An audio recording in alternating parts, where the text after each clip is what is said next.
The stat sheet makes it look routine. At the 2026 US Championships, Chock and Bates sweep the board again. 7th title, 5th straight. A record breaker that no American ice dance team has ever touched. That's the headline. But watch the tape and you realize the stats are lying. This wasn't a team protecting a legacy. It looked like they were torching the playbook. No caution, no veteran survival mode. They weren't interested in playing the hits. They dropped a brand new routine that was loud, hostile, and in your face. And that is the kicker. Because this is an Olympic year. The final lap. The 2026 Games are right around the corner. Chock and Bates are in their mid-30s now. 3-time defending world champs. They've already climbed every mountain in this sport. Usually, this is when you play it safe. You stick to the script. You feed the judges what they like. You protect your spot. Chock and Bates flipped the table. Their rhythm dance. It's a rock concert on skates. A swagger-heavy 90s Lenny Kravitz jam. It doesn't blend in. It hijacks the arena. The movement is sharp. The edges bite. It's not traditional elegance, it's a dare. Then, the free dance hits. Flamenco style. Dark, tense, off-axis lifts that would snap a rookie in half. This isn't point scavenging. It's built to rattle cages. And the judges bought it. They didn't just win nationals. They crushed it. Proved it wasn't a stunt or a weekend fling. This is the new reality. A statement piece. Which begs the question, why now? Why would icons this established with the finish line in sight burn it down and start over? Why gamble when you're holding all the aces? Why skate reckless? It's the same thing people asked Alice Alou when she walked away at 16. Same answer. It ain't about another medal. It's about autonomy. Defining the end on your terms, not the calendar's. Look closer at the ice. That's not choreography, that's intent. Two masters who know exactly where they stand. And they refuse to write a boring final chapter. To get why this feels like genius instead of panic, we have to go back. Before the record books. Before the gold. Back when Chock and Bates were just another pair, and survival was a long shot. This reinvention feels earned for one reason. They were never supposed to stick around this long. Ice dance destroys longevity. You get one Olympic cycle, maybe 2. Then partners split or bodies quit. Judges get bored. The machine wants fresh blood. Chock and Bates ignored the memo. 2011. They team up. Talented, sure. Chosen ones, hardly. The hierarchy was set. They weren't the next big thing. They were the dark horses. Good enough to compete, not loud enough to rule. So they dug in. Years of solid finishes, but no fireworks. Always the bridesmaid. Close to the podium, close to glory, but never the main event. Coaching changes. Reboots. They took hits that would have ended most careers. In a rush-hour sport, they played the long game. And that patience turned into steel. National titles started piling up. World medals followed. Then the World Championships. Back-to-back. By 30, they weren't chasing the standard. They were the standard. But even at the summit, there was a void. Last Olympics team gold. Huge. But individual medals, they got left out in the cold. No solo glory. No defining moment just for them. For competitors, this elite that doesn't just sting, it haunts. Meanwhile, the partnership evolved. The ice turned into real life.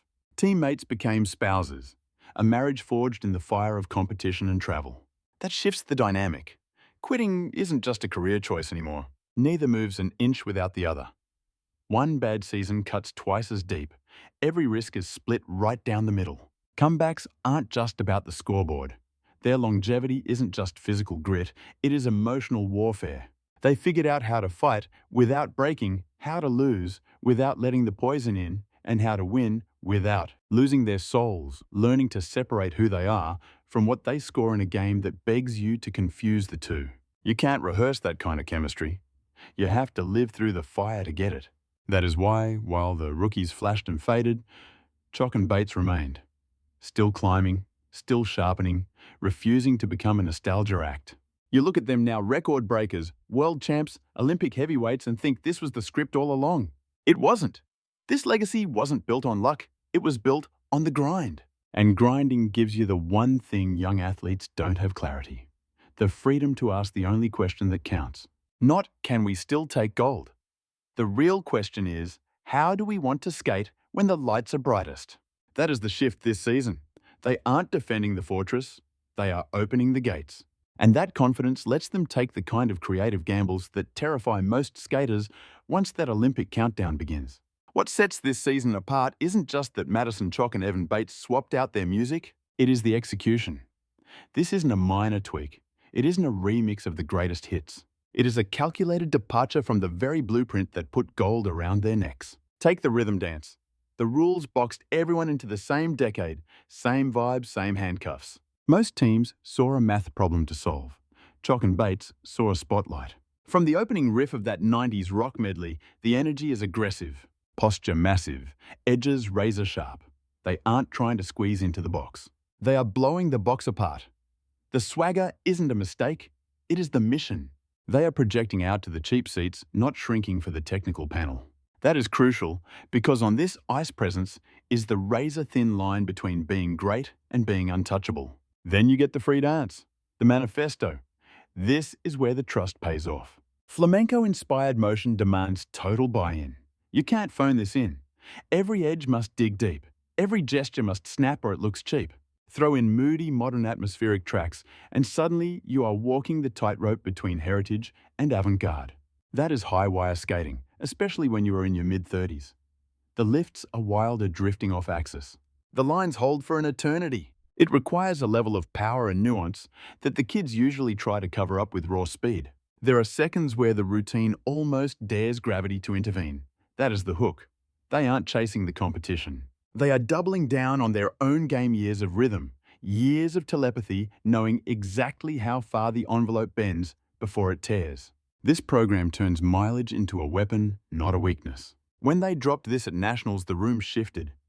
It didn't feel like a standard performance. It felt like a coronation. The judges didn't just mark the difficulty, they respected the audacity. And that is why this sticks. 6 months out, a year from now, the points total won't be the headline. It will be the feeling. Because this isn't skating by the book or chasing a trend. It is a conscious choice to skate like artists, not accountants, in the bottom of the ninth.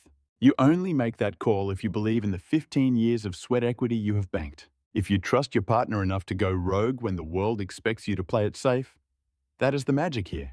This isn't a farewell tour. It is a challenge.